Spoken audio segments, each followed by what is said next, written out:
जवाब दीजिए अभिषेक झा जी, चुनौती पेश कर रहे थे सर, आप प्रवक्ता हैं पार्टी के, तो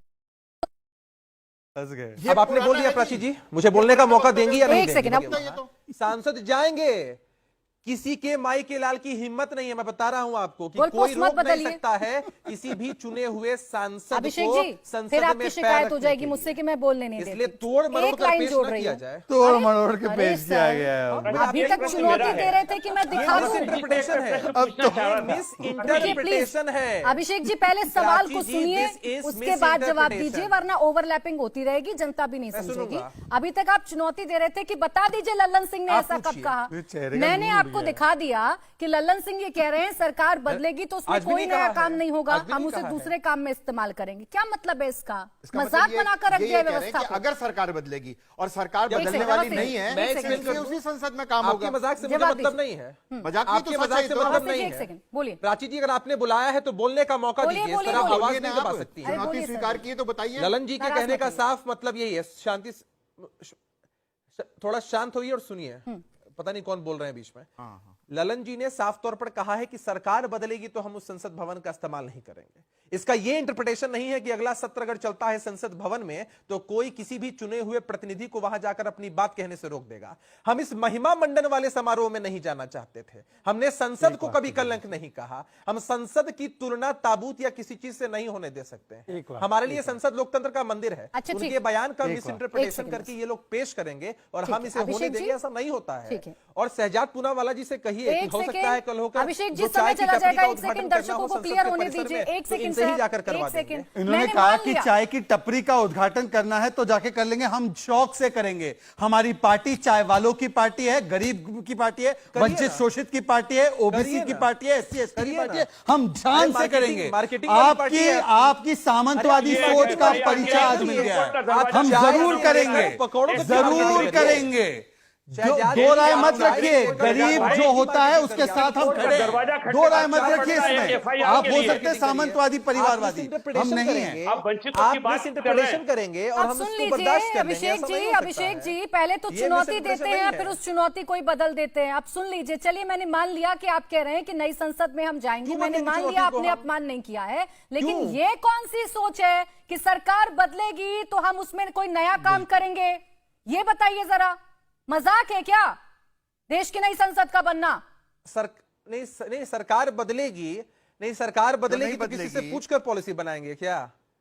आप बताइए, आपकी डिबेट पे डिस्कस करके पॉलिसी बनाएंगे, बीजेपी के लोगों से एक पॉइंट का जवाब दीजिए। अभी तक आपको चिंता हो रही थी, सरकार निर्णय लेकर पॉलिसी बनाएगी। अभिषेक जी मुझसे पूछकर मत बनाइए, जरूरत नहीं है उसके। हाँ, मुझसे पूछ के मत बताइए, आपको जनता की चिंता। अभी तक आप कह रहे थे कि कोरोना में इसका शिलान्यास किया, ये गलत था क्योंकि पैसे का गलत इस्तेमाल हो रहा था। अब जो इस्तेमाल हो चुका है पैसे का, जब आप इसे किसी और काम में लेंगे, वो बर्बादी नहीं है, बर्बादी नहीं है, वो बहुत अच्छा है। इसकी उपयोगिता कौन, नहीं इसकी यूटिलिटी सर्टिफिकेट कौन देगा? नहीं प्राची जी, इसकी यूटिलिटी सर्टिफिकेट कौन देगा कि हम जिस काम के में इस्तेमाल करेंगे वो काम उपयोगी नहीं है? इसकी यूटिलिटी सर्टिफिकेट तो मान लीजिए आपको चिढ़ है, हो सकता है कि मान लीजिए आपको चिढ़ है मोदी नाम से, 20,000 आप किसी और में इस्तेमाल कर लेंगे लेकिन नई संसद भवन नहीं चलने देंगे। मान लीजिए आपको चिढ़ है मोदी नाम से, फिर अरे उसमें क्या आपत्ति है? नई सरकार नई पॉलिसी बनाती है तो उसमें क्या आपत्ति है? किसको क्या आपत्ति है बताइए जरा। हमको टीवी डिबेट पर तो डिस्कस करके पॉलिसीज बनाएंगे नहीं। पूरी बात हम कॉन्फिडेंट हैं कि सरकार। एक सेकंड रुक जाइए, नहीं मैं जवाब दे दूं। दे दो। हरिवंश जी हमारी पार्टी के सांसद हैं, संवैधानिक पद पर हैं, वो गए हैं। उनके हिसाब से पार्टी की नीति नहीं तय होती है। हमारी पार्टी की नीति तय करने के लिए राष्ट्रीय अध्यक्ष हम प्रवक्ताओं के माध्यम से हम इन चीजों को देश की जनता तक पहुंचा पाते हैं और सम्मानीय नेता नीतीश कुमार जी तय करते हैं। आप अपवाद को संवाद का कारण मत बनाइए। ठीक है, तो अपवाद आप अपवाद को संवाद का कारण मत बनाइए। अपवाद आपने देखा, हम सामने से आपसे कह रहे हैं एक और छोटी इस महिमा मंडन वाले कार्यक्रम का हम, आपने बार बार बता दिया कि बीजेपी पीएम मोदी का महिमा मंडन कर रही है, मैं आपकी ये बात भी मान लूंगी। आरजेडी ने जो किया, आपने कहा हमें ताबूत से जो कंपैरिजन किया गया है हम उससे इत्तेफाक नहीं रखते, तो आप निंदा क्यों नहीं कर देते हैं आके? आप भी स्वस्थ लोकतंत्र का जरा यहाँ पर परिचय दीजिए, आपको तो सबसे ज्यादा लोकतंत्र पता है। निंदा करिए आरजेडी ने जो किया है वो बहुत गलत है।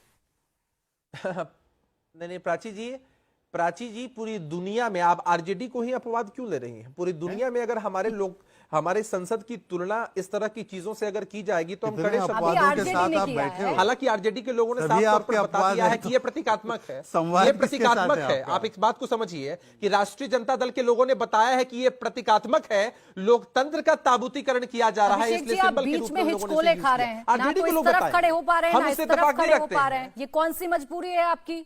या तो खुलकर विरोध कर दीजिए या तो खुलकर समर्थन कर दीजिए। क्यों? लोकतंत्र में कोई मजबूरी नहीं होती है प्राची जी। संविधान ने इतनी ताकत दी है कि मैं आपके टेलीविजन चैनल पर बैठकर बोल रहा हूं, कोई मजबूरी नहीं है। जब आपको संविधान में इतना हक मिला हुआ है अभिषेक जी, अभिषेक जी, जब संविधान में इतना हक मिला हुआ है कि आप टीवी चैनल पर आकर मेरे डिबेट में बैठकर बोल सकते हैं, तो नैरेटिव फैलाना बंद करिए कि लोकतंत्र खत्म हो गया है। एनसीपी से पूछे, नहीं एनसीपी से पूछे, क्या जेडीयू के स्टैंड से एग्री करते कि नए पार्लियामेंट से ये आपका नैरेटिव पार्लियामेंट में आ जाएंगे? एक सेकंड सतीश जी, ये आपका नैरेटिव हो सकता है। सतीश जी आ जाइए। हमें लगता है कि लोकतंत्र खतरे में है तो हम चिल्ला चिल्ला अब कर नैरेटिव कौन यहाँ पर क्रिएट कर रहा है? कर्नाटका में खतरे में था क्या? चुनौती देते हैं, उसके बाद गोल पर उस बदल लेते हैं। सतीश जी, आपके अपने साथी कह रहे हैं अभिषेक झा जी, ताबूत से कंपैरिजन करना गलत है और वो सही साबित हुआ। और आप